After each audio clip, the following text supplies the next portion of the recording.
Hi,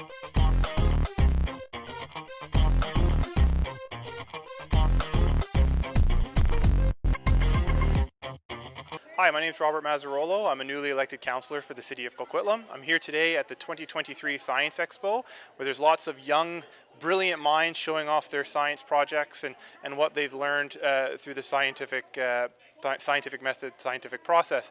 It's great to talk to all the young children and young adults, listening to what they've learned and explaining how science can make our lives better, our community better, and ultimately their lives better. So it's been a great pleasure being here today, and I'm looking forward to speaking with all of them and learning about each one of their individual science projects.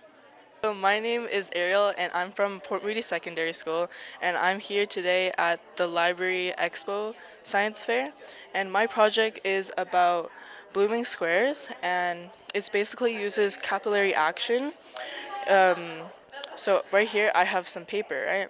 And what happens is that the paper has fiber in them and has like space in them too. So what happens is the water goes through all the free space and basically flattens out the paper, which is also used in trees because without capillary action, then the water won't be able to go up, right? And it'll all be in the same water level. And that's basically my project.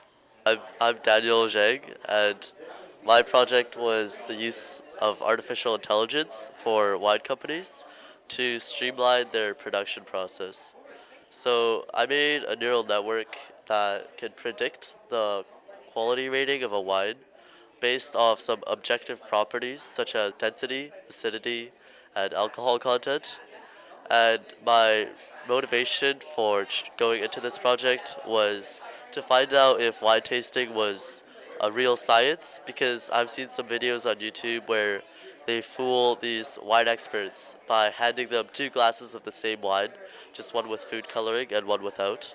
So it was interesting to see if my results correlated with that. All right, hi, my name is Derek, My name is Chris. and we are grade 11 students at Port Moody Secondary School. And so this is our project right here, using delta wave propagation to induce sleep in space. And our idea of this entire project came from our interests. He's interested in astronomy, I'm interested in neuroscience, so we kind of combined the ideas to create this project. So, what inspired this project in particular is that through various interviews and surveys on astronauts, it turned out that they don't get enough sleeping space. And usually here on Earth, we have a circadian cycle of 24 hours, and without constant light stimuli, it becomes 25 hours. So you would expect them to get more sleep rather than less. There are a few reasons that contribute to this problem.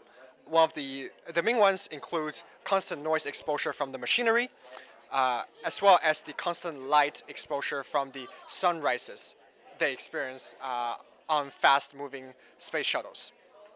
And obviously, you want your astronauts to get enough sleep in space to make sure they're sharp and all that. So we're trying to find a way to improve their sleep duration as well as quality. All right, so our main idea here is to use an active EEG. So what is an EEG? An EEG is an electrical encephalogram, which is a huge mouthful. That's used in the medical field to identify brain patterns as such here.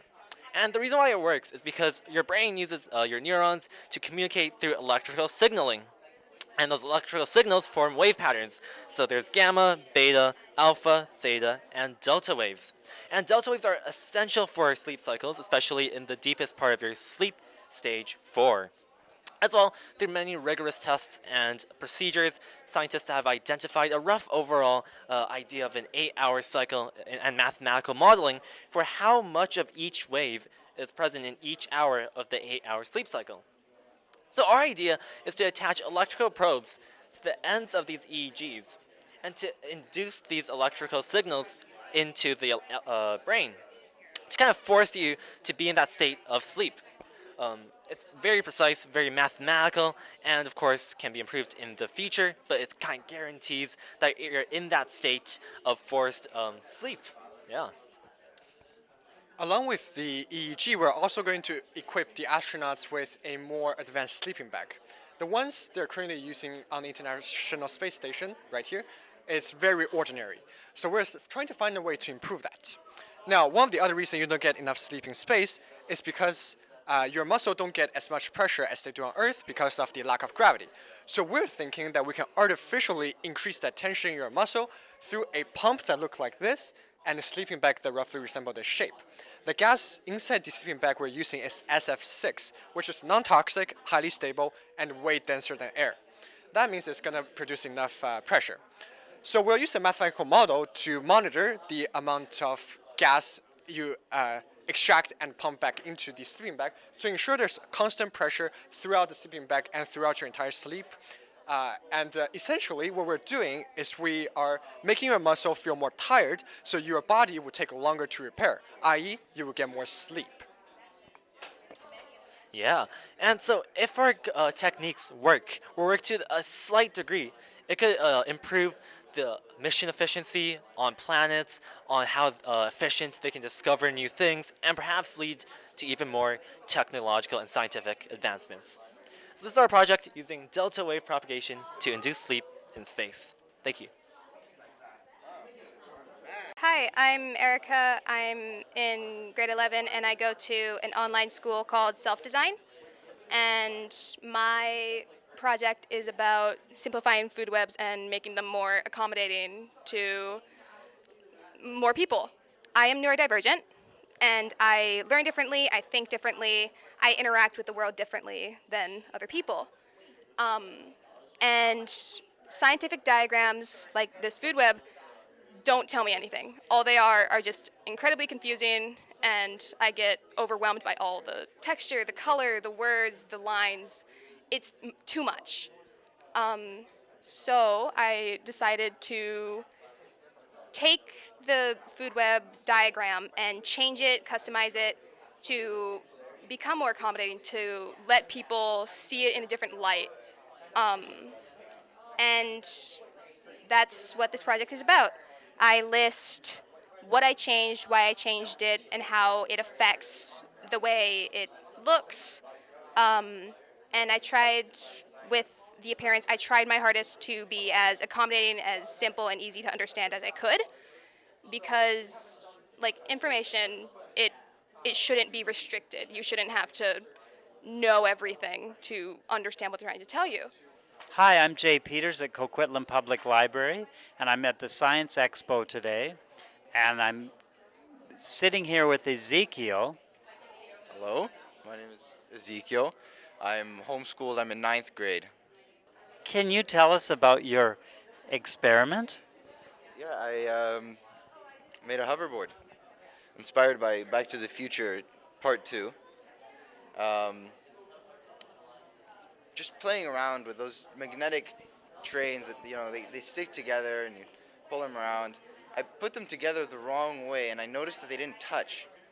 So I thought, okay, what if I use this force to lift a skateboard off the ground and create a hoverboard? It works with two same polarity magnets. As the magnetic fields, you try to squish them together. It's like you put a spring in the middle. It compresses and it doesn't. It wants to decompress, right? So it pushes up the board and yeah, it makes it float. Makes it look like it's defying gravity. But it's science.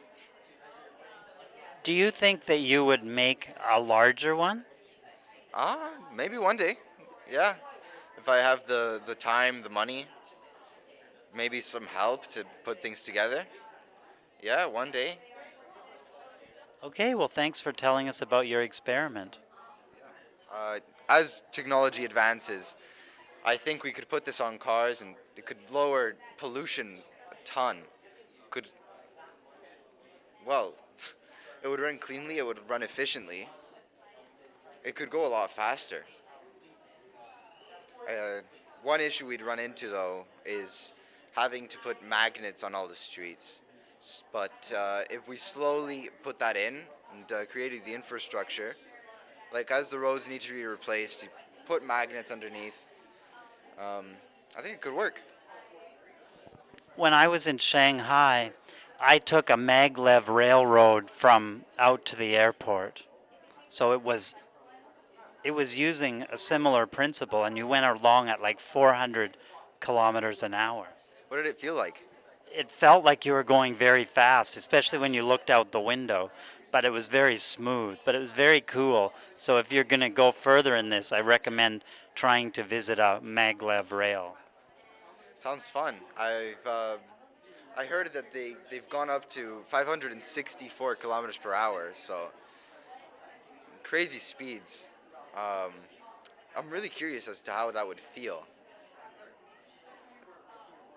Maybe it'll feel similar to being in a jet, or who knows? I don't know. Thank you for your experiment, Ezekiel. Bye. Hello everyone, my name is Mohammed Zishan. I'm a 13th-year-old 7th grader from Scott Creek Middle School, and today I'll be talking about my project, which is about the impact of different types of music on concentration. So basically, in this, I did how it affects people, how it affects their moods, and how it affected me. So basically, what I did was I did a test on counting from 100 to 0 with different types of music. So I started with jazz music, which took me 2 minutes and 17 seconds. And then I did melodic pop, which took me 1 minute and 43 seconds. I tried meditation music, which took me the least amount of time, which was 1 minute and 27 seconds. I also did melodic metal, which is like rock music, and I got 1 minute and 53 seconds. So altogether, these were my different types. I made a table, and I would explain further, which is complex music is kind of taking away concentration, and more soft and straightforward music gives you more concentration. So if you're doing homework or you're doing something like important, like some work you want to focus on, I would not recommend doing like jazz or like up and down different instruments. I would use like maybe soft, straight meditation music, soft tunes, something that keeps you focused and something you can get used to. But if you're doing something, but if you have like people have different concentration levels. Some are like really high and they can listen to like rock music and they can concentrate with rock music, and some people can't. So some people would just like concentrate with soft, low music, which worked for me. So the best thing for me was meditation music, and my current record for that was 1 minute and 27 seconds. Altogether, my conclusion would be basically complex music would not be good for homework and stuff that you really want to work on. I'd prefer like soft and only melody tunes. Hello, my name is Billy, and I'm from Maple Creek Middle School. Hi, I'm Harish, and I'm from Maple Creek Middle School too. We did this project because plastic pollution is a big problem, and we want to see what we could do to solve it. So we made biodegradable plastic. Our question is, what will happen to the biodegradable plastic in certain environments? And so, basically, we got water and soil because that's usually where our plastic ends up. And so we found out that the plastic it dissolves better in water and worse in soil because the soil doesn't have as much liquid in it. So basically, I think the liquid dissolves the plastic much better. Yeah. Our hypothesis is if we find out how long plastic biodegrades in different environments, then we can improve modern plastic. So I used different kind of recipes and then made my own. And so I used glycerin, water, and gelatin. And basically, this is the procedure if you ever want to like make it yourself at home. Yeah. So the procedure, in a pot we heated some water and we cooked all the ingredients and then we cooled it in a tray. And that's it. Thank you for listening. Hi, my name is Elena, and I'm from Moody Middle. And we have two projects here. It's a LED blinker. It's like LED lights, and like here's like a board that it shows like it was a map that shows like where we should put these things here, and we solder the wires to the LED light, and we just tape the art in there. And there's like a candy machine. The candy machine is like you put the candies in the jar, and you just there's a hole here. The candies goes here, and you just roll it, and the candies comes from here. And so it's like you can like when you like open the candy, and you don't have the package anymore. Hi, my name is Valentina and I'm from Moody Middle. So today I've made this robotic hand made out of cardboard, and this can be replaced for people who don't have hands or people who lost their hands. This can also be made out of metal, so instead of cardboard, this can also be made out of metal. The thing I've made today is this cardboard hand with this drawing of a skeleton. It shows how the inside of a hand works, and this is the inside part of it, which is moved with zip ties. And this can also be used in real life. Say if there's something in front of you and you don't want to stand up, you can simply just drag or move this with this prosthetic hand. And the reason I chose this was I made this same hand 2 years ago, and it didn't really work for me. So I made a better version of this today for the Science Expo. Thank you. Hello, my name is Kaithan Shu from Hume Park Home Learners, and my project is how different oils burn. I chose this project to find a sustainable fire starter for when I go camping, and I knew that Vaseline burned really well from multiple books I read. So I was not sure how other oils would stack up against it. So these are the oils I used. I used avocado oil, olive oil, butter, beeswax, and Vaseline. Vaseline burnt the best, just as I predicted right here. And the beeswax I thought was going to burn second. Unfortunately, it didn't. I think the butter and the olive oil were the most inconsistent because they are animal and vegetable oils, which means that they might have some different fat densities. What makes fire burn? Fire consists mostly of carbon dioxide, water vapor, and oxygen. Depending on the impurities of the substance of the fire, the color will differ. For a fire to take place, must be three crucial ingredients: oxygen, heat, and fuel. The behavior of fire. All fires behave differently, often due to the fuel. Some burn scorching hot and fast. Others burn slowly and evenly. Different temperatures and different fuels catch fire. The most flammable fuels are hydrocarbons because they attach to oxygen very easily and form other gases and carbon dioxide. Be sure to be in a very well ventilated area because some gases are deadly. Thank you. Hello, my name is Zoe, and this is our mist machine. So conducting this experiment is important because mastering the Bernoulli's principle, which is how we create the mist, can help us to apply it in everyday circumstances. So our question is, what distance between the bent straw and unbent straw creates the most mist? Our hypothesis was that a distance of 2 centimeters would be ideal. Hi, I'm Amia Sood, and I am from Hope Lutheran Christian School. So, the procedure of our project begins with pouring 80% of the water into a jar, so it's 80% full. Then, place a relatively unbent straw into the water. Make sure a bit of it is sticking out of the jar. And make sure it's thicker than the normal thin straws. Then, third, you bend a straw like this so that both sides are equal in length, and cut off the excess. The fourth step is hold the unbent straw between your index finger and your middle finger, and then you hold the bent straw right above the unbent straw. Then you blow. Finally, you blow into the bent straw. Then mist will erupt from the unbent straw. Yeah, here's a demonstration.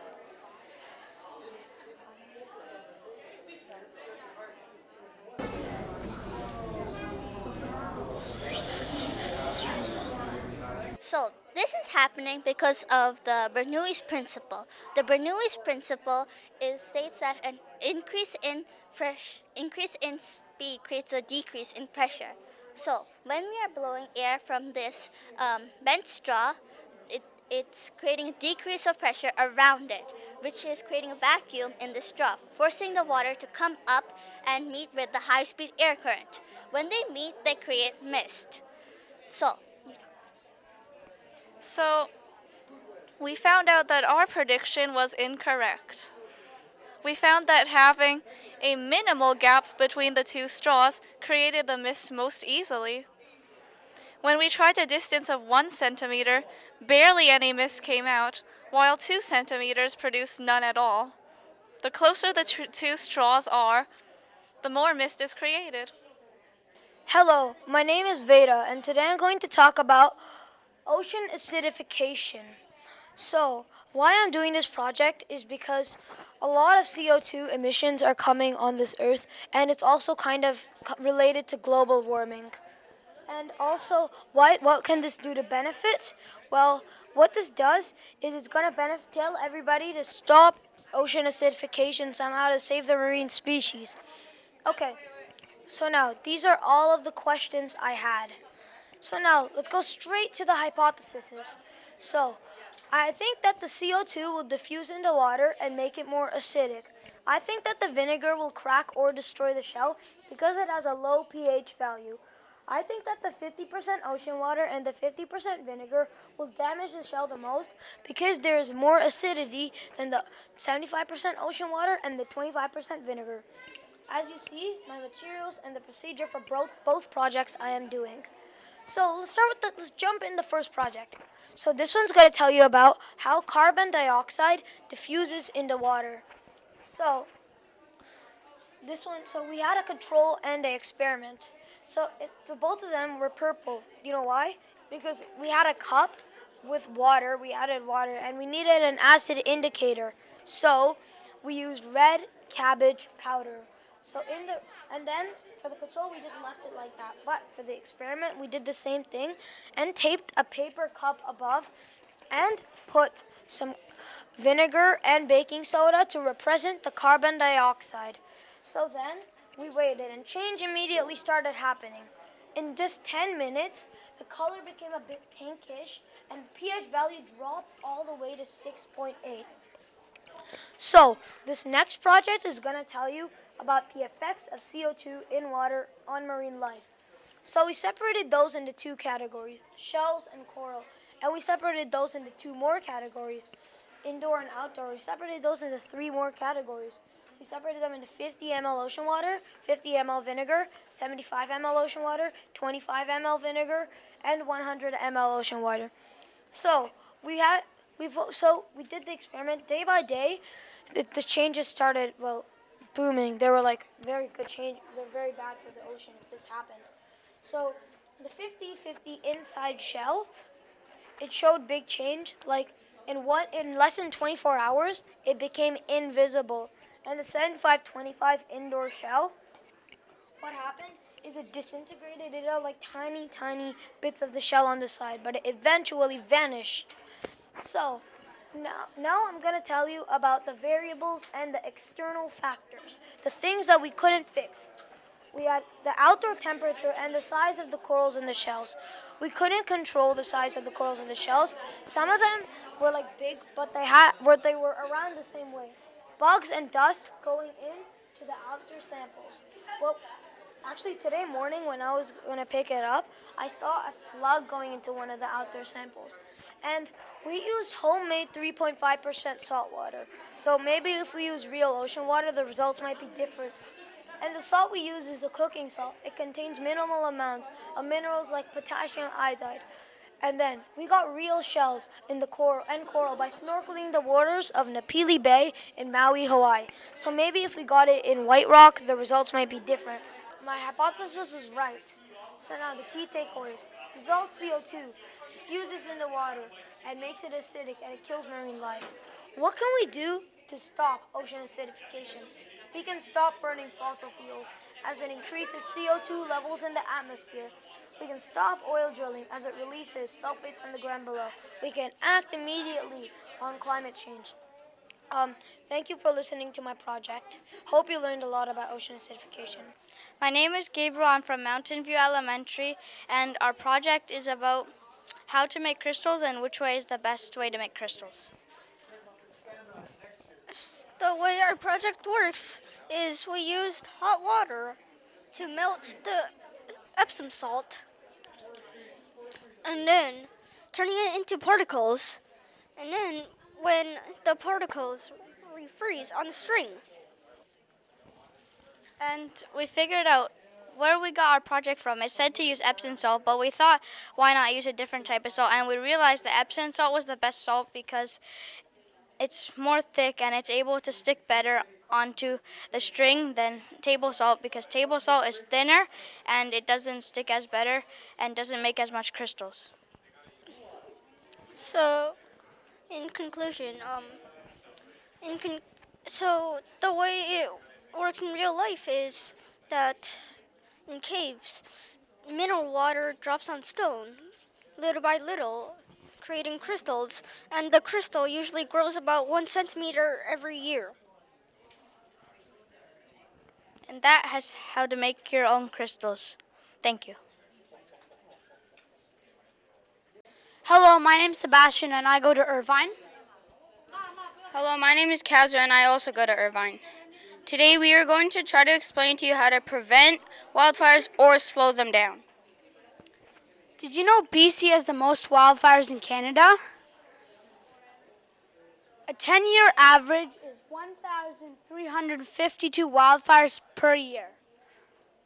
Currently, Prince George has 20 wildfires, Kamloops has 9, and Caribou has 4. And most of these fires are actually human-caused, which are entirely preventable. The remaining are lightning-caused, which are non-preventable. We are planning to measure the wildfire, like the flammability, by using a scale. So this is a picture of each type of wood we burnt, and the conclusion is that paper birch, western hemlock, and western red cedar are the least flammable trees. They burnt the least, and red alder and Douglas fir are the most flammable. They burn the most. And the most interesting thing we figured out is that black cottonwood actually gained a gram, and we suspect that the paper bag we burned it in added weight. And our conclusion is that if you plant the least flammable trees, if a fire starts or lightning strikes out of nowhere, the firemen can come and stop it before it becomes a giant uncontrollable fire. Hi, my name is Nicole, and I am from Bramblewood Elementary School. My project is about energy transferring with solar power. My example is a windmill right over here, and it uses solar power to spin. Our lamp is a solar power, and we have the solar power on the roof. The solar power takes solar energy and converts it into kinetic energy and electrical energy. That spins the solar powered windmill. The point of this project is that I want to use it later on to make so that we can use it for electrical things in our houses, and we don't have to use as much electrical things like electrical plugs and wires as we do now. Hi, my name's Ella and I'm from Bramblewood Elementary, and my project is a nightlight. It takes solar energy during the day, and at nighttime it lights up. It's very useful for when you get up at nighttime to drink a glass of water. Thank you for listening. My name is Jessica and I'm from Hampton Elementary. My project is about what type of liquid is the worst for your teeth. For the experiment, I put eggs in different types of liquid and left them there for 2 weeks. Cola was the worst. It's been permanently stained brown. Crush was second, then it was stained orange. Third, it was milk. It was cracked, slightly cracked at the top, and on the way here, it somehow broke.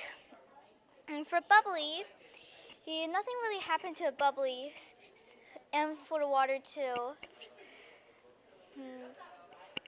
Cavity are caused by tooth decay, which is basically a hole in your mouth by eating too much sugar. Ways to prevent cavities is to cut down on sweets, drink tap water, and visit your dentist regularly. Hi, my name is Elize, and I am from Panorama Heights, and this is my science project I made from using simple machines. First, I made this for a school assignment. My assignment was to use 2 or more simple machines, and the simple machines that I used were the wheel and axle and the pulley. When you put a heavy object in here, the more heavy it is, the more force you have to use. Say the object was heavy, you have to use more force on pulling the car. But if it wasn't, you don't have to use as much as force. Another way to use this is to turn this around and you can pull it up. Everything here was made out of cardboard and that I found in my house, and so are the wheels, and it can all turn. That's it.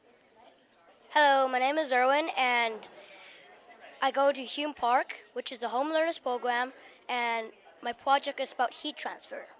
I chose this project because of the butter knife I use to cut butter every day.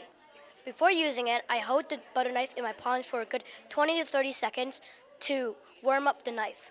Once the knife is warm, it cuts and spreads butter easily. My problem is, how is heat transferred in different objects?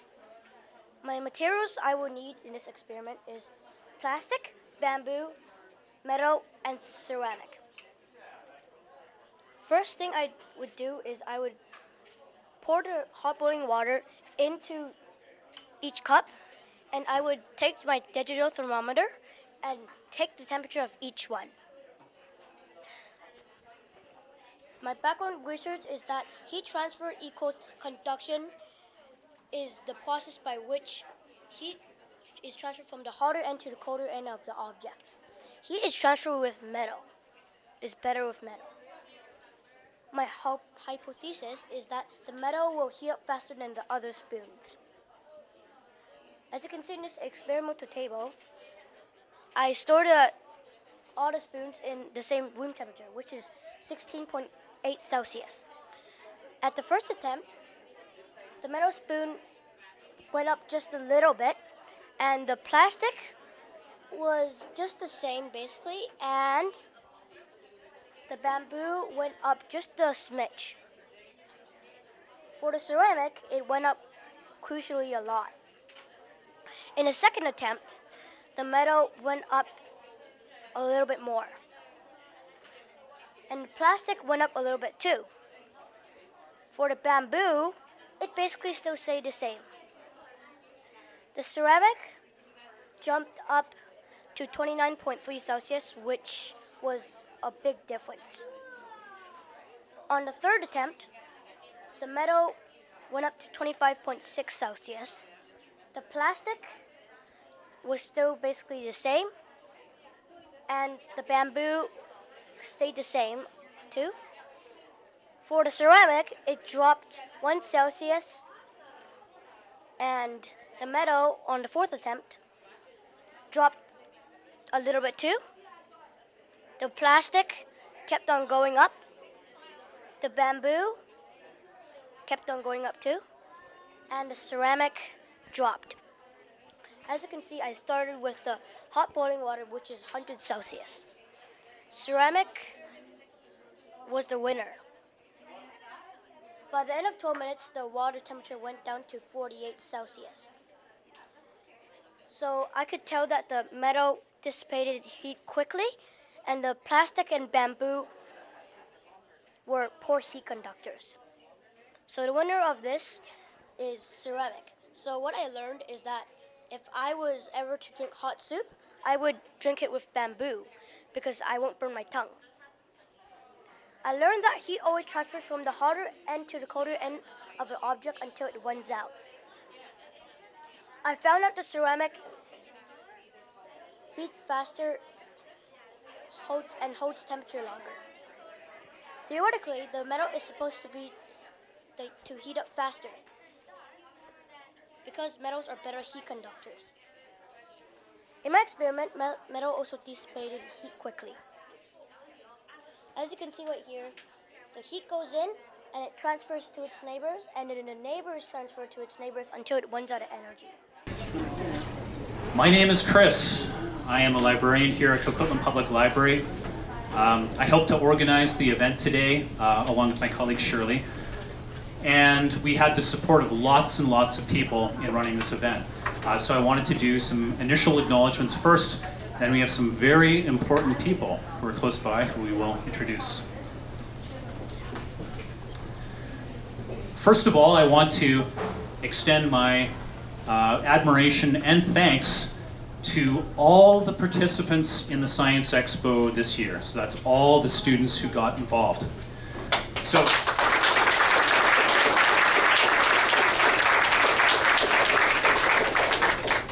as you know, we had 4 categories today. We had the elementary category for grade 4-5 students, the middle category for grade 6, 7, 8. We had the junior category for students in grade 9, 10, the senior category for grades 11 and 12, and we saw a ton of ingenuity and talent and curiosity, scientific curiosity in all of those categories. So a big, big thank you to all the participants. But the participants weren't alone. As we know that there were people, because you're here, there were people acting in support of those participants, acting in support at home, offering moral support or advice or helping them get things done on time, or maybe helping to attach labels or print things off for the trifold boards.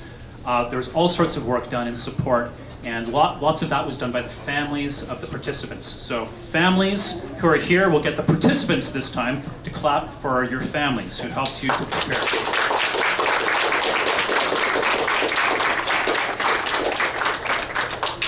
The library had a couple of valuable partners. One of the partners is School District 43. The school district, different people at the school district helped to disseminate messages about the Expo so that people learned about it happening. And so that's one of the reasons that some of you got involved this year. So a big thank you to the school district. I don't think that we have an official representative here today, but a big thank you to School District 43, who's always supported the event. And they're one of our partners. Also a big thank you to Douglas College. Douglas College has also supported this event from the beginning. There are a couple of key contacts. One of them helped to organize the judges this year, Shelley Weiser. I don't know if Shelley is still here. She may have moved on. I think she had to help someone in her family move, so she had to disappear, but she did a great job finding and working with and sharing information with the judges. The Douglas College judges have judged this event since the beginning with the help of a few other people, including Mark, who's here today. He's helped in past years. But it was all Douglas College judges today, taking time out of their own schedules to come to the library on a Saturday and to engage students and talk about science. And I think they had a great time. We do have some representatives of our judging crew here today. I just get you to raise your hands, and we'll give a little round of applause for our Douglas College judges. 8 of them after today. All right. And now I'd mentioned that there were some very important people, and I'm going to introduce, I'll call him the most important person of all. Am I allowed to do that? See. City of Coquitlam Mayor, Richard Stewart. So, Richard, thank you for coming. Richard is going to say a few words in a moment, but I'm going to do my extra round of introductions. A man who's been active in supporting the library in different roles over the years, now as a city councillor and acting as a library board trustee member from council, Matt Johnlick. For many, many years, Matt has been active just as a library trustee as well. He's done tons of great work on behalf of the library. That's great to see you. And then next to Matt, we have Councillor Robert Mazzarolo. Yeah, perfect. Thank you, Robert, for coming out and taking in some of the event today. Over on the other side of Richard, we have, from the library board, Cindy Mark. Cindy is also going to say a couple of words in a moment. Two staff members, managers and administrators, who I would love to mention. 3, actually, now that I look more closely. We have, let's start with Ryan Jameson. Ryan is our interim deputy director of the library. right over here. The Director of Operations is next to him. Let's go down, Rusty. We have next to Ryan, Jay Peters, the Manager of Programming and Community Connections, my boss. And so now I think we are ready to turn things over for some brief speeches. We're going to start with the most important person here. That's Richard. All right. Mr. Merrick. Let me argue right off the bat. The most important people here are the people who are learning today how to solve this world's problems tomorrow. And we thank the young people who have taken on the idea that science is worth pursuing. And of course, they can't do that without support. There's no question. It's apparent that there's a lot of support in the room. And let's rephrase that. The support in the room is apparent. It's usually apparent, and we thank the parents that are able to guide and help and encourage young people to take on the sciences and mathematics. And when young people succeed, when young girls and boys succeed in that, there's a lot of hope for the future. So I passionately believe in that. I know that Coquitlam Public Library passionately believes in that. Coquitlam City Council, Douglas College. I've got two daughters that have been through the sciences, the health sciences, and one is now a psychiatric nurse out of Douglas College. You'll find lots and lots of important work to be done because you came here on a Saturday with your science project, and I thank you for that. So on behalf of the City of Coquitlam, I first of all honor the Coquitlam First Nation, on whose traditional territories everything we do is on. We bear the name of the Coquitlam First Nation, which means red fish up the river, and we're really proud as a city to have an Indigenous name.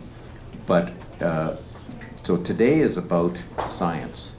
Thank you very much for trying and putting together your science and just showing it to us, because that gives me a lot of hope for a future for this planet. Thank you.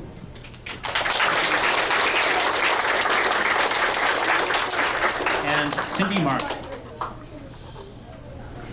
Hello all. Hi, on behalf of the library, I'm so pleased to be able to welcome you all today into the space to share your wonderful presentations that you did. I had the opportunity earlier to speak to many with you about your presentations, and I was so excited to be able to hear the questions that you discovered, the things that you learned, and the enthusiasm that you displayed today. As an engineer myself, I'm so pleased to be able to see the next generation of budding engineers and scientists come through. I hope that you guys I hope that everybody here takes the enthusiasm that you've displayed during the presentation today, and you carry it throughout the year and continue asking these interesting questions and learning something new about the world that we all live in. Thank you so much.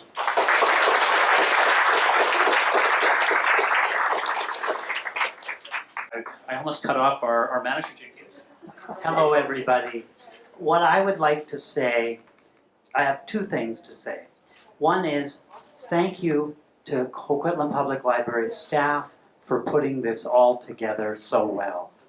Thank you, Chris, Deanna, Young A, Shirley, and who am I missing? Thank you. Number two, next year we want to expand the Science Expo. So we hope that many of you will come back next year. What do you think? Yeah. Thank you. One last shout out to, I don't know if anyone is left from our group of Teen Advisory Council volunteers who are helping out all throughout the day. They helped out at food tables, leading people to their tables, up at their registration desks and so on. Anyone who's still here who has a volunteer button on, please raise your hand for a little bit of acknowledgement. Yeah. Thank you so much, guys. There was a big team today. Just a few left right now. But thank you for your support. All right. So in past years, we used to have a competitive category for the elementary participants. But we decided that we were going to change that this year. We decided that really producing a project at the grade 4 or 5 level, you guys are very, very good at it. but we want it to be more of a learning experience and less about a first, second, third. And so we wanted, instead of sort of singling out individual projects, we wanted to acknowledge everyone who produced a project. And that means that everyone who produced a project will be taking home a prize. It's all the same prize. We've got gift cards here for Coquitlam Center Mall. And what I'm going to do, I think a lot of our elementary participants are gathered sort of close by, not too far from each other. I'll get all those elementary participants just to sort of stand up in mass. So everyone who's still here, I'm going to, before you move anywhere, I'm going to call out names, and you can raise your hand as you hear your name called. So I'm just going to acknowledge everyone. Nicole, and Ella, and Sebastian, and Kazra, Cyrus, Gabriel, Elise, Jessica, Veda, and Erwin. And now if each of you can come past, we're going to provide you with a gift card. All right.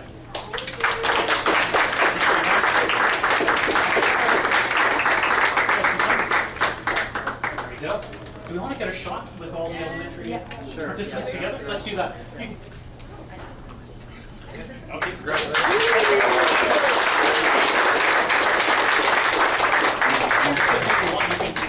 the same place that you were. It's not going to be too long. We're going to go through all the categories. We're going to make our awards presentations. Everyone who's here is going to leave with an award. We have cards, gift cards also for the students because we had to choose based on the judging rules. We had to choose first, second, third. But we are acknowledging all the people who submitted a middle project, and we want to thank them all for their hard work today and for spending a whole lot of time at the library, about a half a day in the end. So we're going to announce third place, and third place was a project about biodegradable plastic. Billy and Harish, can you please come to the front?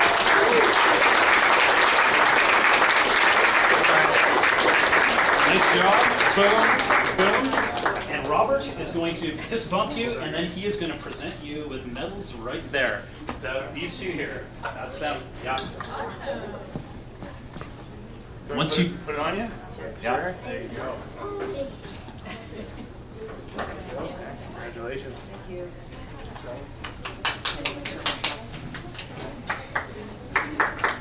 Well done, guys. All right. Before you head back, though, guys, stay up here. My colleague Shirley is going to take some information from you because you will also be receiving prize checks.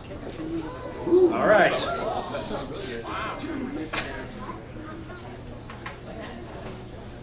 Second place in the middle category is for project that was called Mist Machine. Amya and Zoe, are you here? Awesome job. All right. Fist bump. Good job. All right.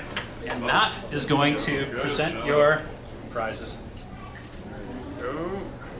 And same thing, we'll get you just curl around the corner after you've received those. And you can speak with Shirley, and you guys will also receive a prize check. Thank you so much.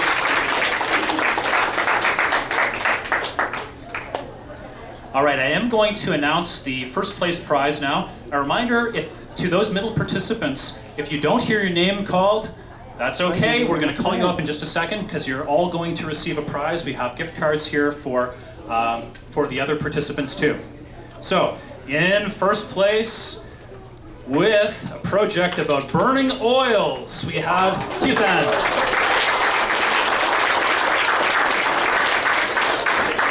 Nice job. All right. And we'll get the same thing. You'll go around the corner, just wait your turn. All right. To our other participants, we had a strong middle category, but we want to thank you for being involved and coming to the Expo today. I would like to invite Elena, Valentina, and Mohammed to please come to the front.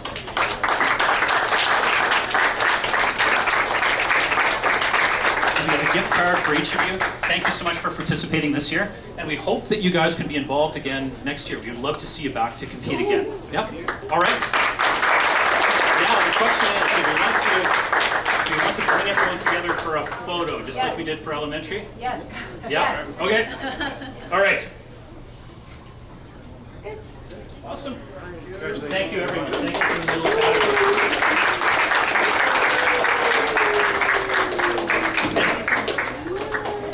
There were three really good science projects.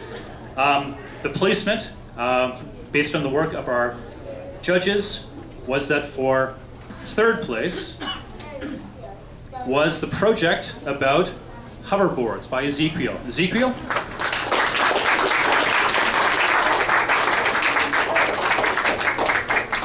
Thank you so much for being part of the event. Robert will, yeah, there it goes.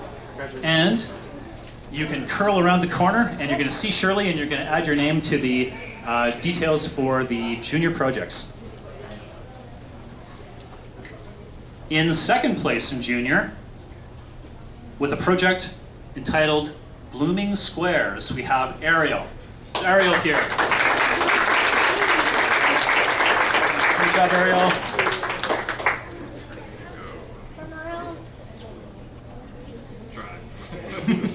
Congratulations. Go.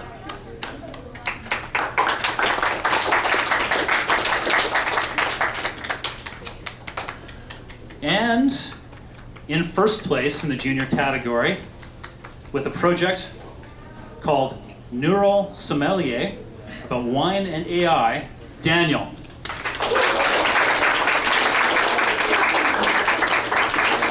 Nice job. All right. Let's help our photographer this time. Turn around, turn around. There we go. Stop.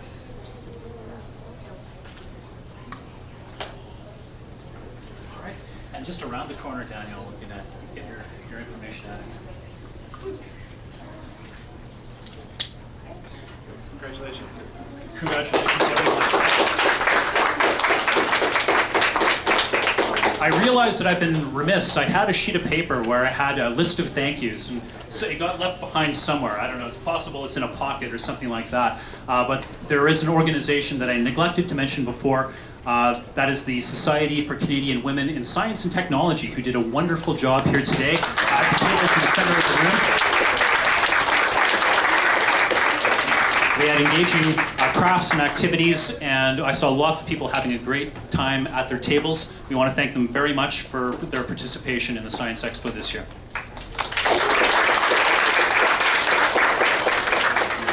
And that leaves us with the senior category. So as I mentioned, two projects. I want to mention also that the judges were extremely impressed with both projects in the senior category, as they were projects in other categories too, but they wanted to highlight the quality of the presentations given in senior. Both projects were extraordinarily well done. In second place in the senior category, with a project about the simplified food web, Erica.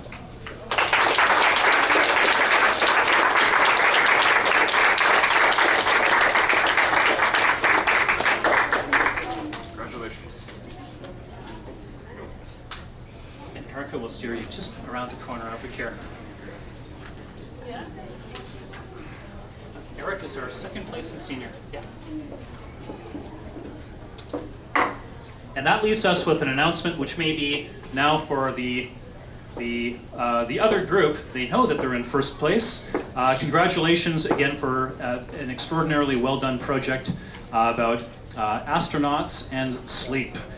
Chris and Derek.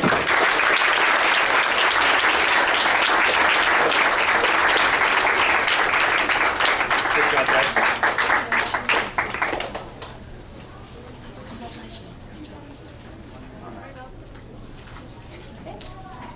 Congratulations.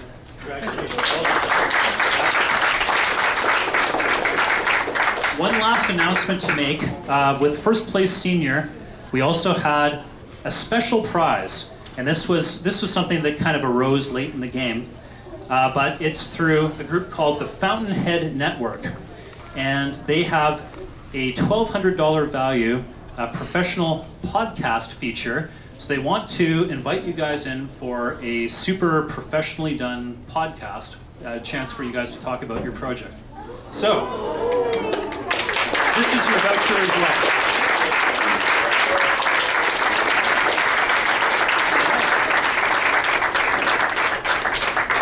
So I'm looking around to see if I've missed or forgotten anything, which it's possible I have. I think that we've kind of covered over most things. But again, a big, big thank you to everyone in these rooms. Thank you for your involvement, whether as a volunteer, as a supporter, a family member, one of the participants. We would love to see lots of the same faces back next year. So remember that this happens always the same time of year. It's always first Saturday in May. We run the Science Expo. Think about us. We're going to publicize months and months in advance. We'll have the same sorts of application forms ready, same process for getting involved. And we'll see you next year and hopefully lots of other people too. And we'll have a great, big, huge event here at the City Center. Thank you.